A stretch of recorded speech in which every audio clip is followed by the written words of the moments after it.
Un nouveau mardi de la colère pour le monde de la santé. À 3 jours maintenant de la fin du Ségur, le personnel soignant reste plus que jamais mobilisé.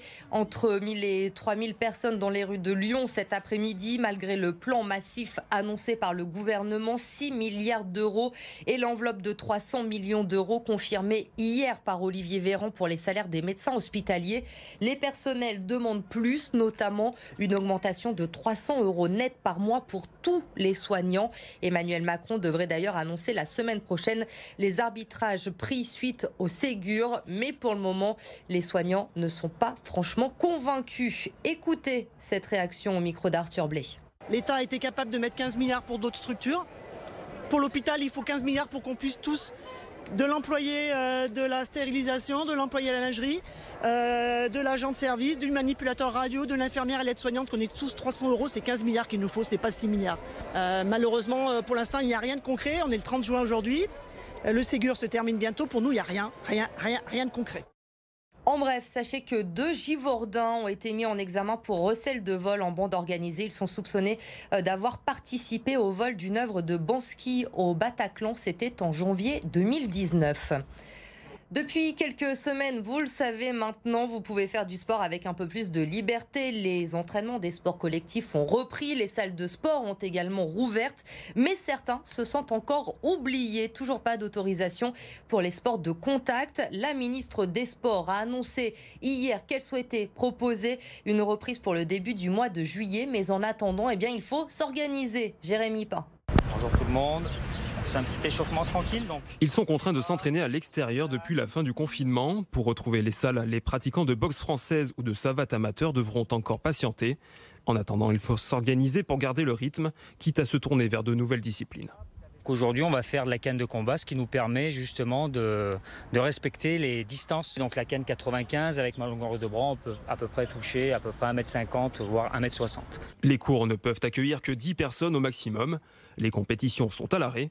Le risque est déjà là de voir certains licenciés se détourner des disciplines de combat. Le fait de prendre l'air est sympa, mais le petit groupe est vraiment frustrant. Le club souffre vraiment beaucoup de ça, parce qu'ils ne peuvent pas maintenir le niveau, ils n'ont pas pu maintenir le niveau cette année, donc il va falloir redoubler d'efforts en septembre. Ricardo est le président de la fédération locale de savate boxe française. Il a décidé d'interpeller la ministre des Sports via une pétition qui a déjà recueilli plus de 3000 signatures. Il pointe des contradictions dans les décisions gouvernementales. On leur demande avant tout des explications. Voilà. On n'a pas plus de prétention que ça. On veut juste qu'on nous explique en quoi est-ce que pratiquer les sports de combat est plus dangereux que de faire du rugby, du basket ou du foot. Ce lundi soir, la ministre des Sports a annoncé qu'elle avait proposé au gouvernement une date de reprise des sports de contact. Celle-ci pourrait être fixée à début juillet, la dernière étape à franchir pour le déconfinement du sport. Et puis cette question, ce soir, le Final 8 de la Ligue des Champions pourra-t-il se tenir à Lisbonne? Depuis quelques jours, plusieurs quartiers de la capitale portugaise sont reconfinés. Les quarts, demi et finale de la Ligue des Champions doivent se disputer là-bas à partir du 12 août. L'Olympique lyonnais, lui, qui n'est pas encore assuré d'y participer. Je vous le rappelle, l'OL doit d'abord jouer son 8e de finale retour contre la Juve les 7 ou 8 août prochains. La météo, c'est avec Marquet. Imaginez vos prochaines vacances nature en regardant la météo avec Gruissan, l'esprit méditerranéen.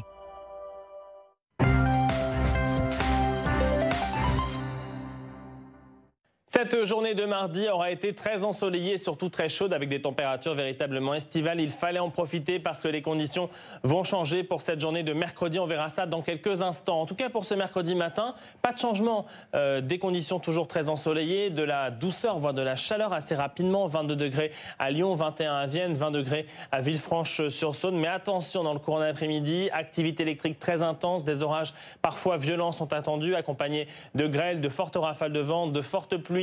En peu de temps, on peut malheureusement craindre des dégâts avec ces orages particulièrement violents. Et puis les températures qui s'annoncent encore une fois très chaudes, d'où ces orages violents, jusqu'à 29 degrés prévus à Lyon ce mercredi après-midi, 28 pour Vienne et jusqu'à 29 degrés attendus à Villefranche-sur-Saône. Le tout donc avant les orages.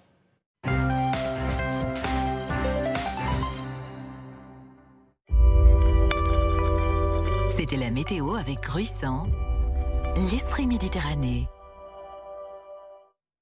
Restez avec nous, on se retrouve tout de suite sur BFM Lyon.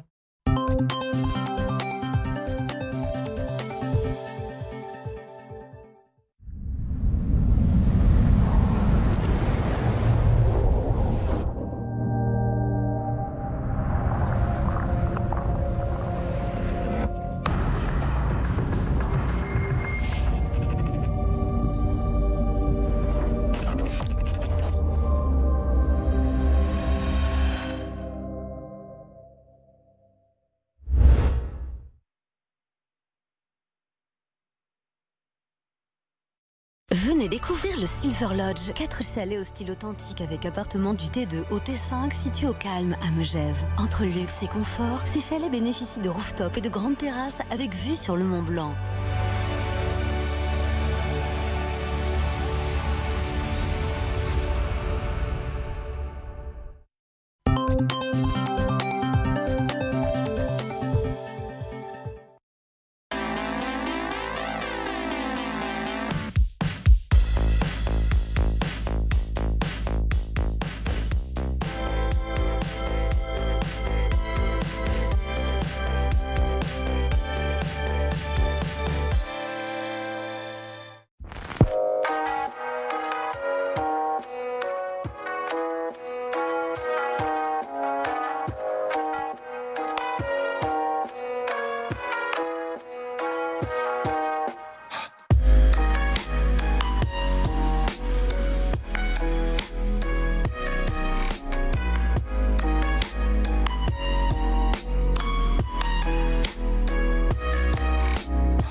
La suite de Bonsoir Lyon. Dans un instant, notre invitée ce soir, Audrey Enoch, la première adjointe de Grégory Doucet, le nouveau maire écologiste de la ville de Lyon. Elle sera en charge des finances et elle est avec nous sur le plateau de BFM Lyon ce soir. Mais d'abord, les infos à retenir de ce mardi 30 juin, les élections municipales toujours à la une de l'actualité, bien sûr, ce soir, avec Jean-Jacques Célès qui a été réélu grâce à la moyenne d'âge de sa liste. Ça se passe à Chassieux. 2 candidats sont arrivé à égalité dimanche soir, 1285 voix chacun. Prime donc à l'expérience, comme le veut le code pénal. C'est la liste avec la moyenne d'âge la plus élevée qui gagne. Un scénario extrêmement rare, bien sûr. Sylvaine Copona a donc décidé de déposer un recours devant le tribunal administratif. On a égalité de voix sur une commune de plus de 10 000 habitants. On est à 1285 voix. Donc au total, multiplié par 2, ça fait quand même beaucoup d'électeurs. Et on se retrouve avec même pas une voix d'écart. Donc bien sûr que c'est amer, bien sûr que c'est difficile, bien évidemment. Elle n'est pas amère la victoire elle est toujours belle. Elle est toujours belle. On a gagné. Vous savez, si vous êtes sportif, vous savez qu'à la fin, ça peut se jouer sur un penalty, sur une faute. Il y a des championnats où ça se joue au dernier moment. Ben, c'est comme ça. C'est comme ça. Il y a une règle. Elle a été en notre faveur cette fois-ci, mais bon, on a gagné. Quel avenir pour la centrale du Bugey ? Hier soir, celle de Fessenheim a fermé. 14 réacteurs au total doivent suivre d'ici 2035 pour réduire à 50% la part du nucléaire en France. La plus vieille centrale de France est-elle menacée ? Quel avenir pour les 2000 emplois ? Nous avons enquêté, reportage à découvrir dans notre prochaine édition. Et puis ils se sentent les grands oubliés du déconfinement dans le monde du sport. Les sports de contact n'ont toujours pas pu reprendre en raison de la crise sanitaire. Mais hier, la ministre des Sports, Roxana Maracineanu, a annoncé vouloir proposer une reprise pour début juillet, soit dans les prochains jours. En attendant, les sportifs s'organisent comme ils peuvent. Et tout de suite, c'est l'invité de Bonsoir Lyon.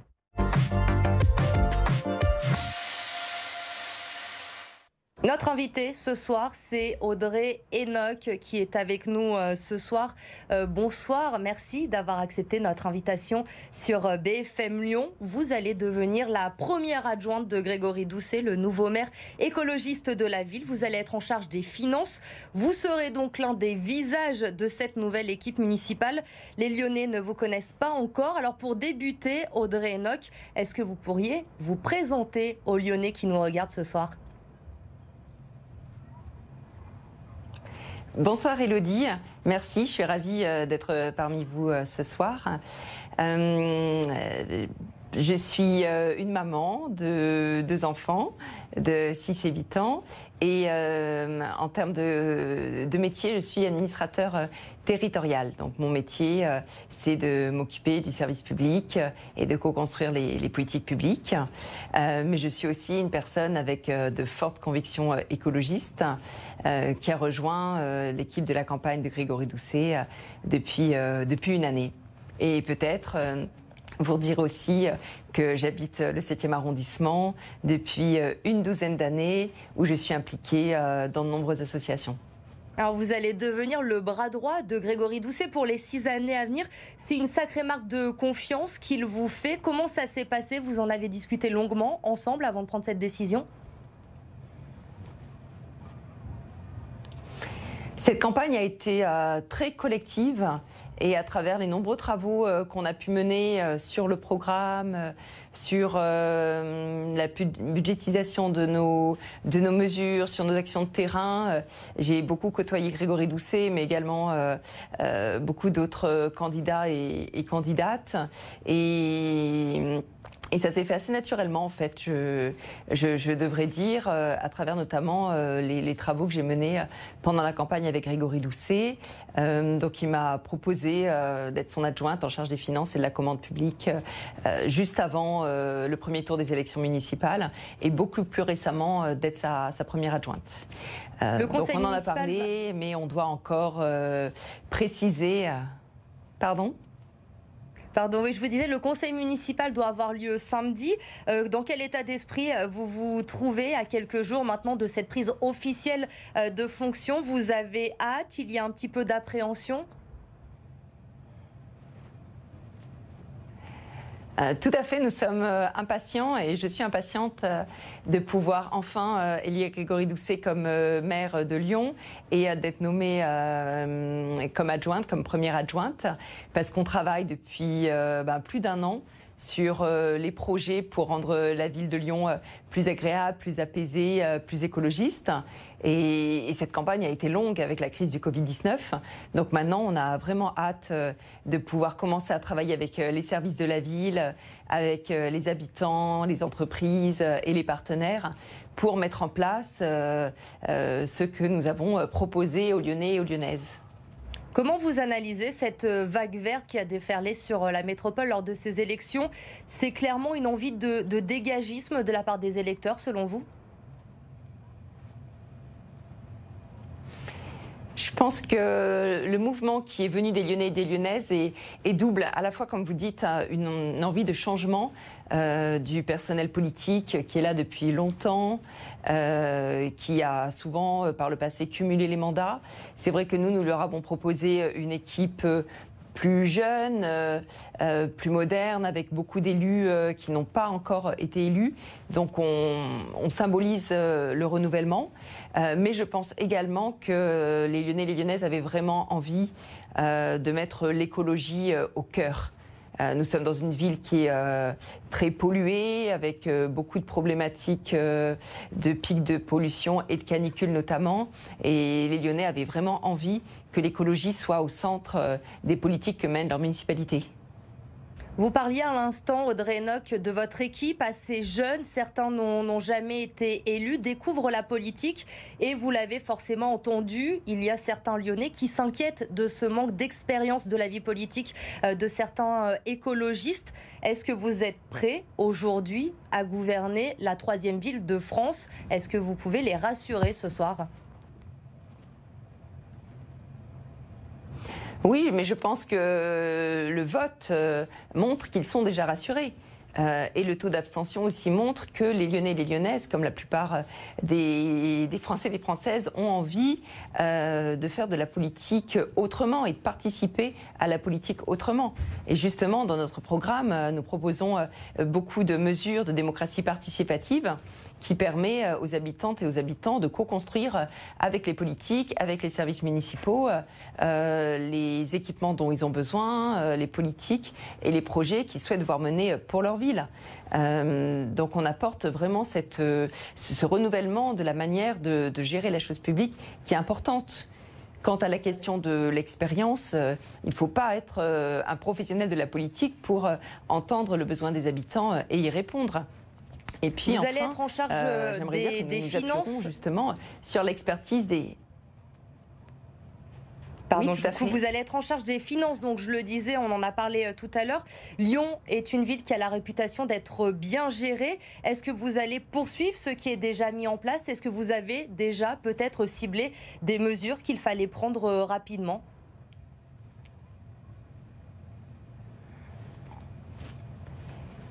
C'est vrai que nous partons avec des marges de manœuvre qui sont importantes puisque la ville de Lyon est peu endettée.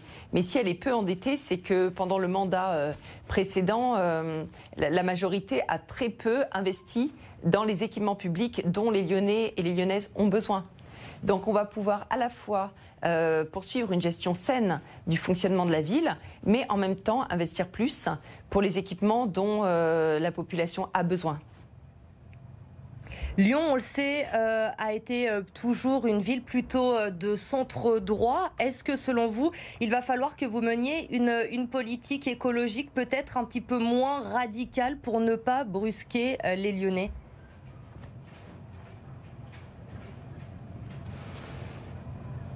Nous n'avons jamais proposé d'être radicaux. Nous sommes des élus pragmatiques. Et donc nous allons à la fois dérouler les éléments phares de notre programme en termes d'écologie, de démocratie participative et de justice sociale, mais on le fera avec les entreprises. Je parlais tout à l'heure du manque d'équipement de la ville et la construction des écoles, des piscines et des autres équipements dont nous avons besoin permettra aux entreprises d'avoir des commandes et du travail. Grégory Doucet, sur ce plateau, disait vouloir faire de Lyon une ville 100% marchable et 100% cyclable.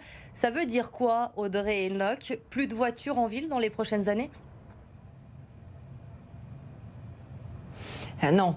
L'idée, c'est de pouvoir réduire de manière relative la place de la voiture. Là où on a 2 voies ou 3 voies en centre-ville, ce n'est pas indispensable. Une voie est suffisante, ce qui permet d'élargir à la fois les trottoirs pour les personnes qui marchent, qui se déplacent sur les trottoirs et également d'élargir les pistes cyclables.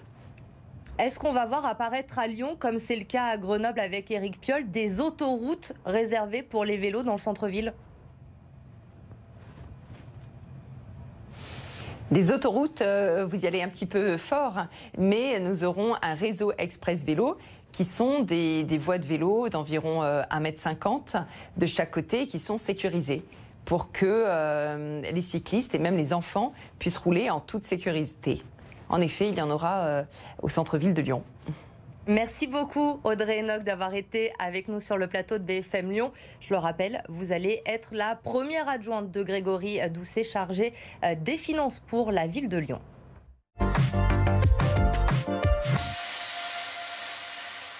La météo, c'est avec Marquet. Imaginez vos prochaines vacances nature en regardant la météo avec Gruissant, l'esprit méditerranéen.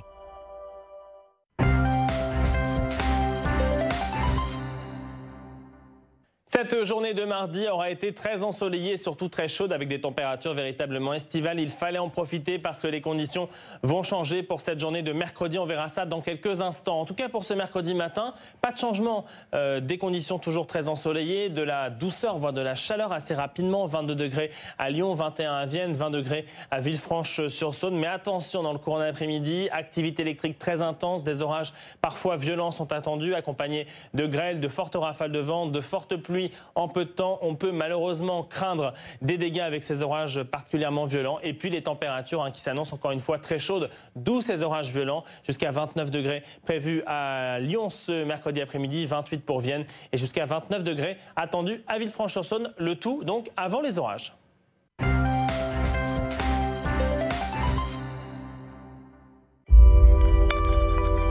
C'était la météo avec Gruissant, l'esprit méditerranéen. Restez avec nous, on se retrouve dans un instant sur BFM Lyon pour un nouveau journal. On va revenir notamment sur ce scénario incroyable dimanche soir à Chassieux. 2 candidats à égalité de voix qui ont été départagés sur un critère d'âge. Nous les avons rencontrés aujourd'hui. On se retrouve dans un instant sur BFM Lyon. À tout de suite.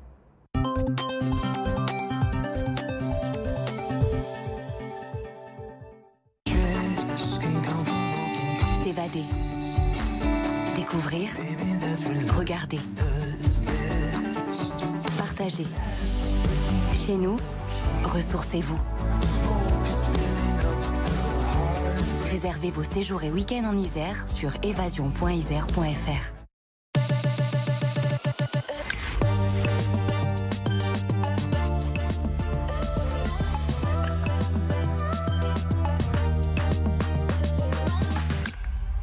Roche-Beaubois, goûtez au French art de vivre.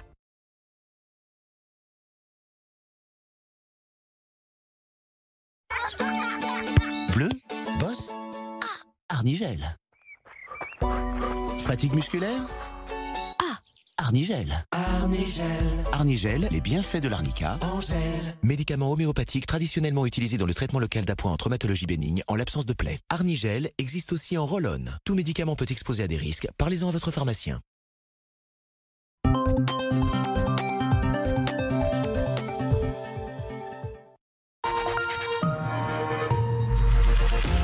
Sur le replay BFM TV, retrouvez nos grandes enquêtes exclusives. Le 8 janvier 2020, Harry appelle sa grand-mère, la reine Elisabeth II. Il souhaite s'éloigner de la famille royale et de ses devoirs. Pour aller plus loin dans l'analyse de notre époque. Un professeur qui rouvre la fracture entre Paris et la province. Je ne suis pas devin, je suis un praticien. Retrouvez le replay BFM TV sur tous vos écrans.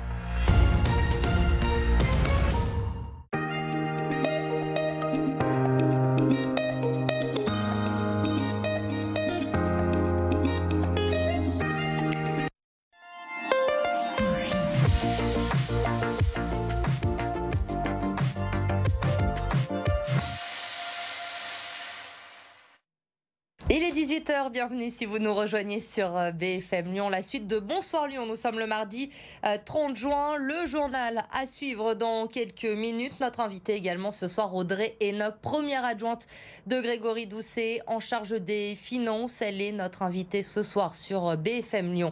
Mais d'abord, un point sur vos conditions de circulation, c'est l'infotrafic. L'infotrafic avec Carillon Maçonnerie Génie Civil, un indépendant qui va de l'avant. Le professionnalisme à votre service.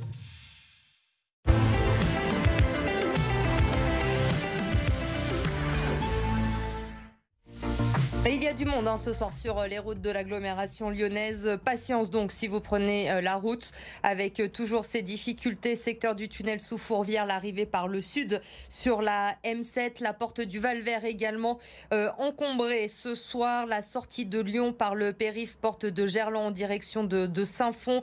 Il y a également des ralentissements sur Vénissieux, Bron, Villeurbanne au niveau du périph', la jonction avec l'A42. Notre webcam, regardez ce soir sur la porte du Val-Vert. Nous sommes au niveau de l'arrivée par le périph' nord pour rejoindre Lyon sans entrer donc le tunnel sous Fourvière. Et vous le voyez, la circulation commence à être ralentie. Il y a du monde dans ce secteur. Soyez prudents donc si vous êtes au volant.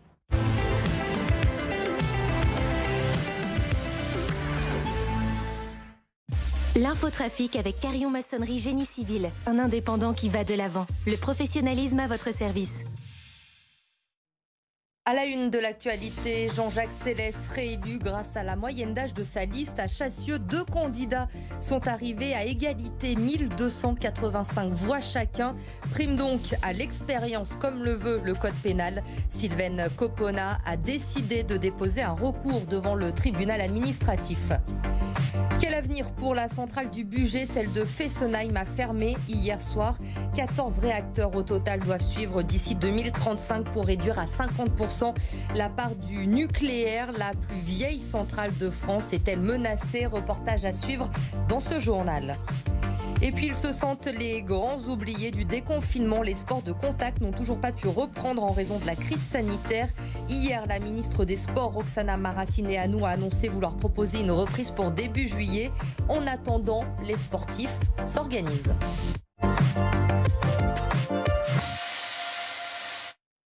C'est un scénario rarissime. Dimanche soir, 2 candidats à la mairie de Chassieux se sont retrouvés avec exactement le même nombre de voix. Égalité parfaite. C'est donc la moyenne d'âge des listes qui a été prise en compte pour désigner le vainqueur. Prime à la plus âgée. Et c'est donc Jean-Jacques Célès, le maire sortant, qui est réélu. Reportage BFM Lyon de Corentin Marabeuf. Ça s'est joué à 3 ans d'écart. Sylvaine Copona ne sera pas la nouvelle maire de Chassieux.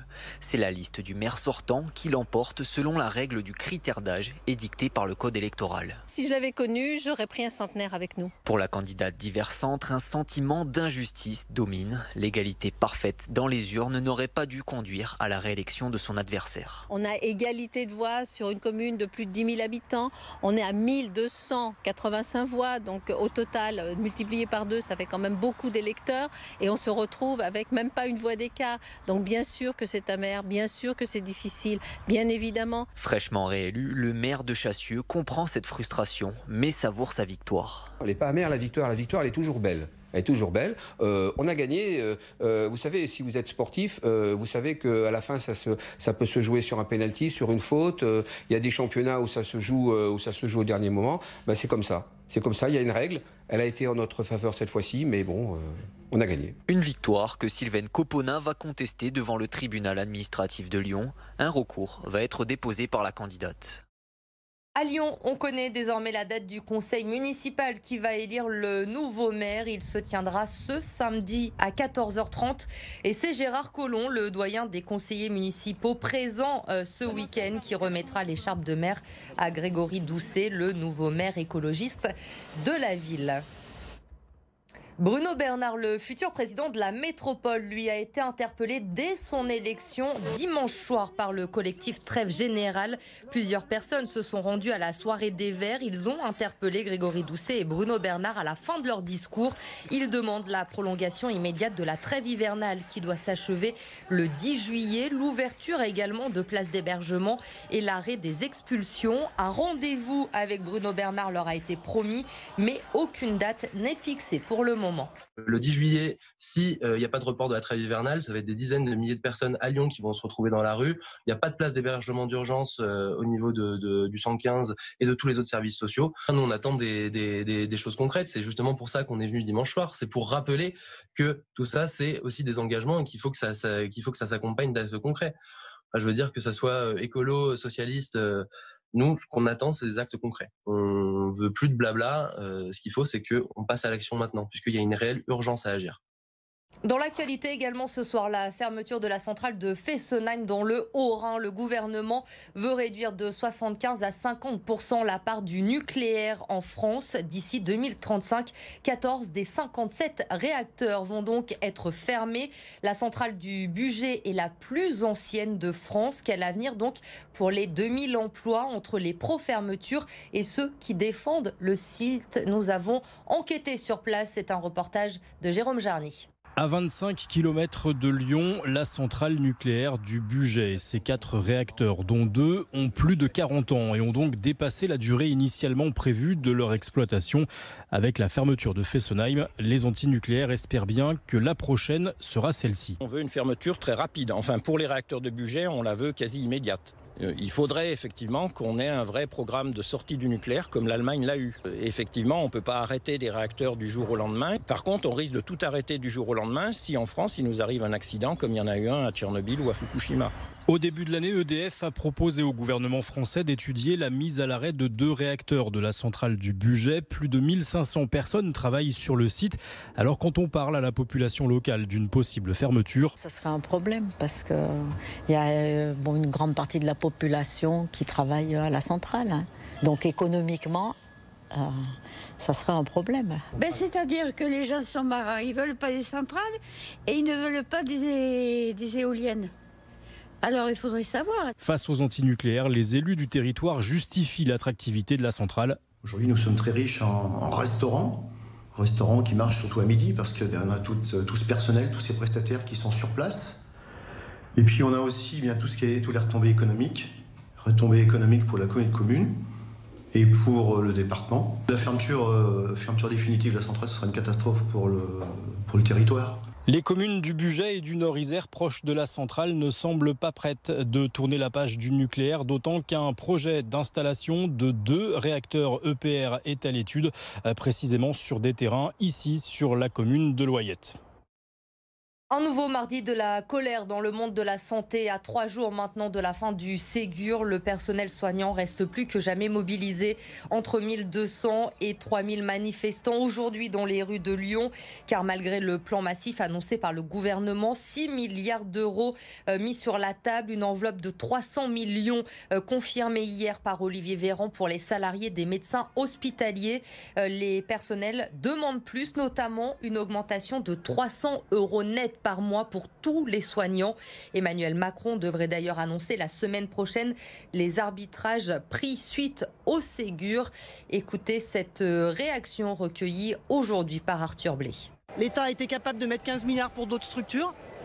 Pour l'hôpital, il faut 15 milliards pour qu'on puisse tous, de l'employé de la stérilisation, de l'employé à la lingerie, de l'agent de service, du manipulateur radio, de l'infirmière et l'aide-soignante, qu'on ait tous 300 €, c'est 15 milliards qu'il nous faut, c'est pas 6 milliards. Malheureusement, pour l'instant, il n'y a rien de concret. On est le 30 juin aujourd'hui. Le Ségur se termine bientôt. Pour nous, il n'y a rien de concret. En bref, l'IGPN a été saisie par le parquet de Lyon et une enquête a été ouverte. Elle concerne un fonctionnaire de police soupçonné d'harcèlement et d'atteinte sexuelle sur un mineur âgé de plus de 15 ans, commise par une personne abusant de l'autorité que lui confère sa fonction. Des faits qui auraient été commis en 2019 et 2020. Le policier est en garde à vue. Depuis quelques semaines maintenant, vous le savez, vous pouvez faire du sport avec un peu plus de liberté. Les entraînements des sports collectifs ont repris, les salles de sport ont rouvert, mais certains se sentent encore oubliés. Toujours pas d'autorisation pour les sports de contact, même si la ministre des Sports, Roxana Maracineanu, a proposé hier une reprise pour le début du mois de juillet, soit dans les prochains jours. Jérémy Pain. Bonjour tout le monde. C'est un petit échauffement tranquille donc. Ils sont contraints de s'entraîner à l'extérieur depuis la fin du confinement. Pour retrouver les salles, les pratiquants de boxe française ou de savate amateur devront encore patienter. En attendant, il faut s'organiser pour garder le rythme, quitte à se tourner vers de nouvelles disciplines. Aujourd'hui, on va faire de la canne de combat, ce qui nous permet justement de respecter les distances. Donc la canne 95, avec ma longueur de bras, on peut à peu près toucher à peu près 1m50, voire 1m60. Les cours ne peuvent accueillir que 10 personnes au maximum. Les compétitions sont à l'arrêt. Le risque est déjà là de voir certains licenciés se détourner des disciplines de combat. Le fait de prendre l'air est sympa, mais le petit groupe est vraiment frustrant. Le club souffre vraiment beaucoup de ça, parce qu'ils ne peuvent pas maintenir le niveau, ils n'ont pas pu maintenir le niveau cette année, donc il va falloir redoubler d'efforts en septembre. Ricardo est le président de la fédération locale de savate boxe française. Il a décidé d'interpeller la ministre des Sports via une pétition qui a déjà recueilli plus de 3000 signatures. Il pointe des contradictions dans les décisions gouvernementales. On leur demande avant tout en fait, des explications. Voilà.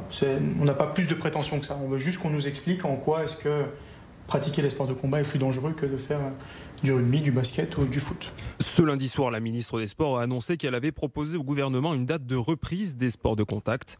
Celle-ci pourrait être fixée à début juillet, la dernière étape à franchir pour le déconfinement du sport.